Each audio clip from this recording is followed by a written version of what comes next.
내 나이 8살 때의 일이다. 그 당시 우리 집은 암울하게 그지 없었다. 대대로 경영하던 포목상을 접고 조상님들 뵐 낯이 없다며 시리에 빠져 술로 날을 보내던 할아버지는 어느 날 주무시듯 돌연히 가버리셨고, 얼마 지나지 않아 할머니도 뒤를 따르듯 조용히 떠나셨다.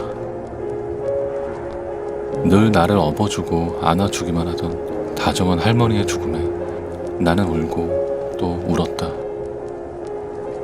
돌아가시기 전날 언제나처럼 나를 불러 무릎에 앉히고는 네가 이 집 장손이니 정신 차리고 어머니 아버지 잘 도와드리라며 머리를 쓰다듬어 주시던 그 말이 유언이 될 줄이야. 아버지는 슬퍼하고만 있을 수도 없었다. 장사를 그만두었으니 나와 2살 위의 누나, 그리고 또 동생을 가진 어머니를 어떻게 먹여 살릴지 막막했다. 더구나 집을 팔아 포목상을 정리할 때 들었던 빚을 갚고 나면 곧 5 식구가 될 가족이 갈 곳을 찾아야 했다. 그런 아버지에게 돌아가신 할아버지의 오랜 친구분이 찾아오셨다. 여기서 멀리 떨어진 곳이긴 하지만 값도 아주 싸고 좋은 집이 하나 있다는 것이다. 썩은 동아줄이라도 부여잡고 싶었던 아버지는 두말 없이 그분을 따라 나섰다. 현재의 서울 모초에 있는 그곳은 그 당시 허허벌판이나 다름없었다. 그러나 집은 꽤나 크고 깨끗했고 가격이 헐값이나 거저없는 가격이었다. 아버지는 놓칠세라 재빨리 이 집을 샀다. 며칠 뒤 할아버지 친구분은 이사 준비를 시작한 우리 집에서 술을 마시며 귀띔을 해주셨다. 사실 그 집은 도깨비터에 지어진 도깨비 집이라는 것이다. 도깨비 집은 집주인이 잘하면 주인을 부자로 만들어주지만 주인이 제 분수를 모르고 헛되이 살면 주인의 기세를 기울게 주인을 내친다고 한다. 허나 아무리 선량하고 좋은 주인이라도 그 주인이 10년만 그 집에 머물 수 있고 10년이 지나면 새 주인이 들어오게끔 주인을 내쫓는다나. 전 주인이 도깨비터라는 말을 듣고 그 땅을 사 거기에 집을 지었는데 돈을 좀 만지게 되자 도박판을 전전하고 기생을 데려와 축첩을 하자 4년이 채 안 되어 집이 망하고 종손이 급사하여 그 집을 팔고 떠났다고 한다. 주변 사람들은 전 주인이 쫓겨난 것이라고 한다는 것이다.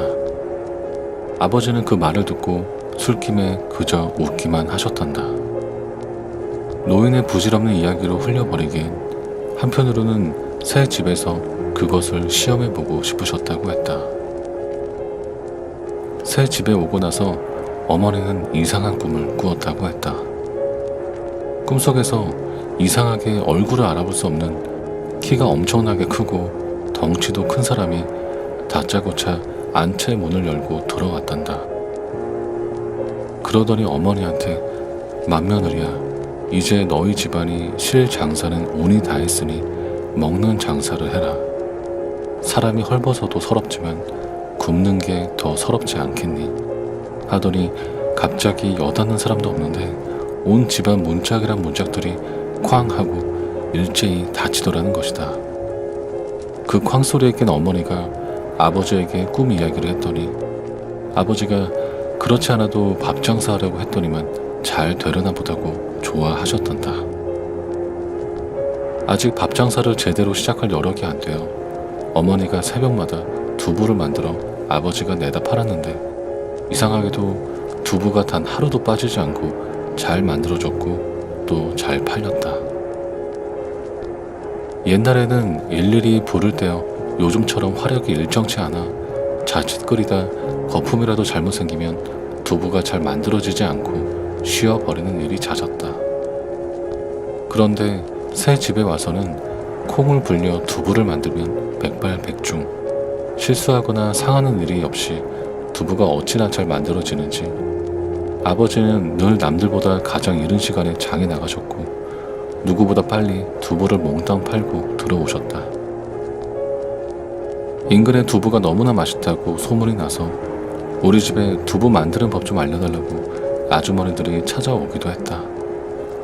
남다른 요령도 없다며 손사래를 치는 어머니의 환한 얼굴이 가장 많이 기억나는 나에 비해 훗날 시집도 못 가고 20살에 소말명이 된 누나는 부뚜막 위에 치마 속 고쟁이를 다 내어놓고 걸터앉아 눈만 마주치면 희쭉희쭉 웃는 얼굴 붉은 아주머니가 제일 많이 기억이 난다고 하셨다.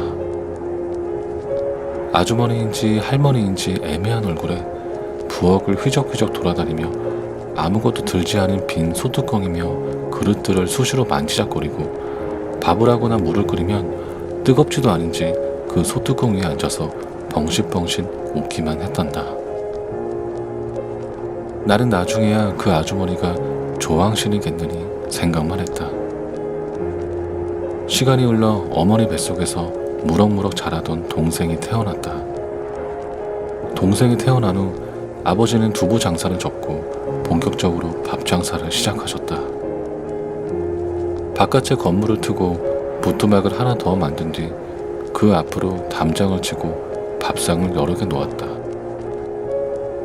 밀려드는 손님을 더 이상 어머니 혼자 힘으로는 감당을 할 수 없어 일을 도와주는 아주머니들을 셋이나 썼는데도 그들은 해만 떨어지면 녹초가 되곤 했다. 늘 바쁜 어머니를 대신해 누나는 학교에서 돌아오면 아기 동생을 업었다. 그러고 집안일을 돕기도 했지만 누나는 왕왕 동생을 업고 동네 밖을 돌다가 해가 떨어질 무렵 집에 돌아왔다. 어머니는 너무 멀리 나가지 말라고 늘 누나를 타일렀지만 누나는 막무가내였다. 하루는 아기 업은 누나를 학교 돌아오는 길에 만났다. 누나는 너 집에 가기 무섭지 않니? 하고 조용히 물어보았다. 항상 집이 시끌시끌한데 뭐가 무슨 일이냐고 하자 누나는 그 이상 말을 안 했다. 한참 후에나 들었지만 누나는 온 집안에 귀신이 드글드글 하다고 했다. 항상 지붕 위에 사람 발바닥, 손바닥이 보이는데 그 크기가 너무나 크고 사람 몸통은 보이지 않고 손발만 베고 손님들 앞에 앞서거니 뒤서거니 하는 봉두남발의 남녀들이 온 집안을 휘젓고 다니는데 이들이 자세히 보면 손발이 없고 옷자락만 질질 끌면서 안 들어가는 곳이 없단다. 사람들 틈에 섞여서 낄낄대고 웃고 좋아하는데 그 소리가 나면 어김없이 손님이 때로 더 들어온단다. 그것도 비슷한 무리들이 잔뜩 섞여서. 이들은 해가 지면 거의 대부분은 나가는데 이들이 나가고 나면 수염을 배꼽까지 기르고 코가 시뻘건 영감이 대문 단속을 하고 마당 한가운데에 주저앉는단다. 이 영감이 나오면 낮에 들어왔던 것들이 열어달라고 대문을 두들기고 난리를 치는데 영감은 그럴 때마다 해 뜰 때까지 기다리라며 호통을 고래고래 쳤단다. 호통을 칠 적마다 집이 울리고 문 밖의 것들이 비명을 지르는데 다른 사람들은 아무도 모르고 바람이 심하게 분다며 그냥 잠자리에 든다는 것이다. 나는 누나가 헛소리를 한다고 생각했었다. 누나는 원체 나보다 몸이 약해 밥을 먹다 체하기도 잘했고 열이 나서 드러눕기도 잘했다. 지금 생각하면 누나가 남들보다 그렇게 일찍 가려고 그랬던 건지 아니면 원래 그렇게 갈 운명이기에 도깨비 집의 요사스런 것들을 전부 볼 수 있었는지 그 집을 일찌감치 떠났으면 누나가 시집도 가고 잘 살지 않았을까 하는 회한에 종종 잠기곤 한다. 시간이 흘러 나는 까까머리 고등학생이 되었다. 우리 집은 그 옛날 이사갈 곳을 찾지 못해 발을 동동 굴렀었다는 말을 누구든 거짓말이라 할 만큼 부유해졌다.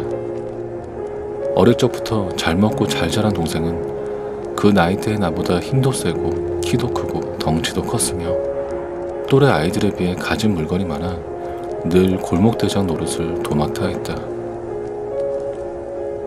그런 동생이 가끔 또래 아이들과 싸움을 하거나 때렸다고 다른 아이들 어머니가 집에 찾아오는 것, 그리고 하나뿐인 딸의 몸이 약한 것이 어머니의 걱정거리였다. 아버지는 내게 좋은 대학에 가도록 공부를 열심히 하라는 잔소리를 많이 하셨다.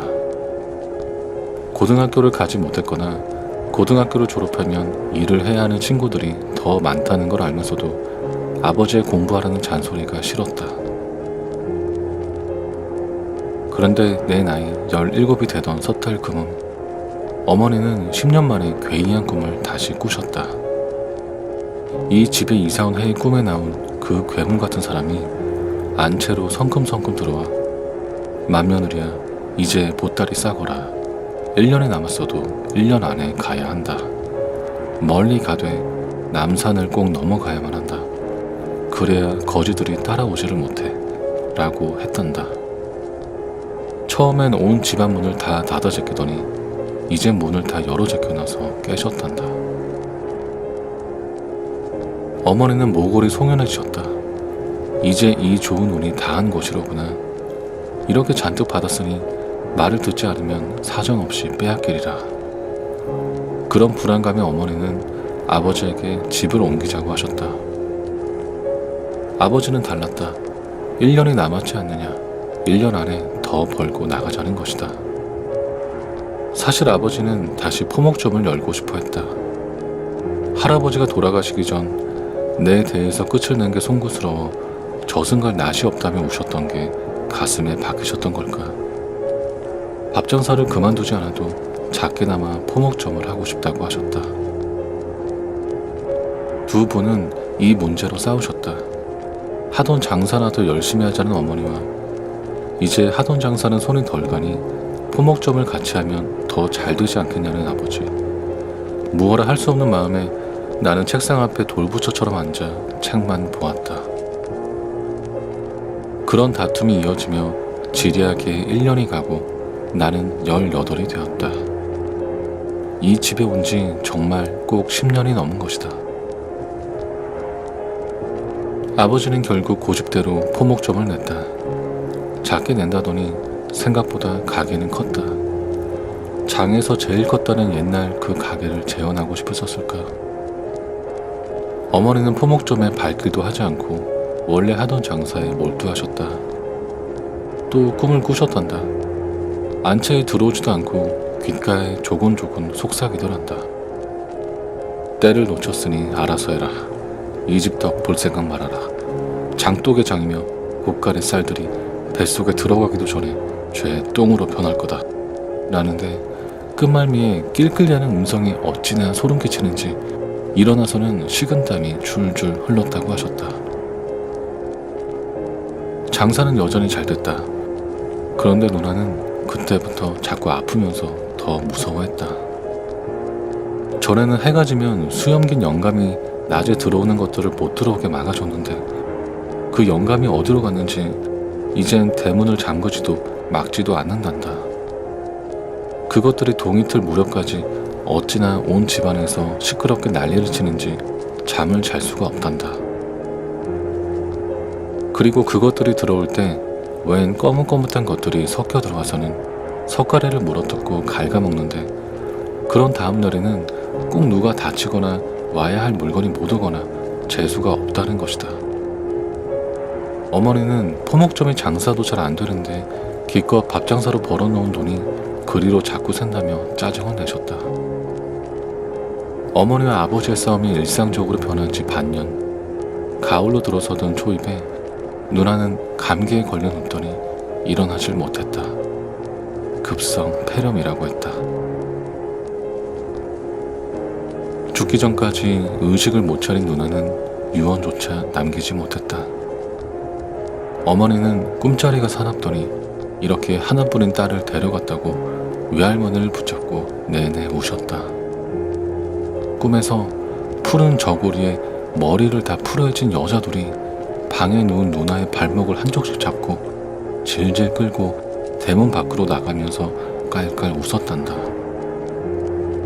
누나의 초상을 치르며 어머니는 딸 잡아먹고도 정신 못 차렸냐며 이사를 가자고 다시 아버지에게 말하셨다. 아버지는 누나의 초상과 집 이야기를 연관짓지 않으려 하셨다. 그러나 아버지는 더 이상 고집을 부릴 수 없게 되었다. 포목점을 도와주던 직원이 돈과 돈 될 만한 물건을 모조리 가지고 도망을 가 버린 것이다. 그제서야 두 분의 싸움은 끝이 났다. 집도 옮기기로 했다. 그 무렵 막내가 늦은 홍역을 알았다. 막내마저 이룰 수는 없다는 일념이 두 분의 마음을 이어준 것이다. 동생을 외할머니에게 맡기고 두 분은 장사를 정리하고 집을 구하기 위해 바쁘게 움직이셨다. 연말 연시에 갈 곳이 없었던 우리는 옛날 이 집을 구하기 전처럼 여기저기 백방으로 뛰어서 다른 집을 구했다. 몇 달이 흘러 내 나이 19 봄이야 우린 그 집을 나왔다. 어머니의 장사는 이상하게 도깨비집에서 살 때만큼 되지 않았다. 그냥저냥 먹고 사는 정도였지만 두 분이 이미 너무나 큰 성공을 해보셔서인지 내내 서운해하셨다. 아버지는 돌아가시기 전까지 은근히 도깨비집을 그리워하셨다. 그 집에서 보낸 10년이 가장 금전적으로 승승장구하던 시기였기 때문이리라. 세월이 흐른 요즘 듣기로 도깨비터에 대한 이야기는 많이 다르다. 사람이 사는 가택이 아니라 장사만 해야 한다는 등, 부적을 쓰고 굿을 해야 한다는 등, 터만큼 기가 센 사람이 거주를 해야 한다는 등. 그러나 이제 지천명의 나이를 앞둔 내가 회상하기로는 사람이나 귀신이나 정말로 공짜가 없다는 것만이 도깨비터에 대한 인상이다. 도깨비의 운은 10년을 퍼주고 나면 더 이상 받을 수 없고, 그 집에 드나들던 수많은 귀신들은 불을 주는 대신 부모님의 마음을 얼크러뜨리고 누나의 목숨을 가져갔다. 사람은 그저 같은 사람들끼리 제 몫껏 사는 것이 최선이라는 나를 다른 사람들은 너무나 욕심이 없고 그릇이 작다고들 한다. 그러나 나는 누가 뭐래도 그 귀신 그릇의 밥을 먹고 싶지 않다.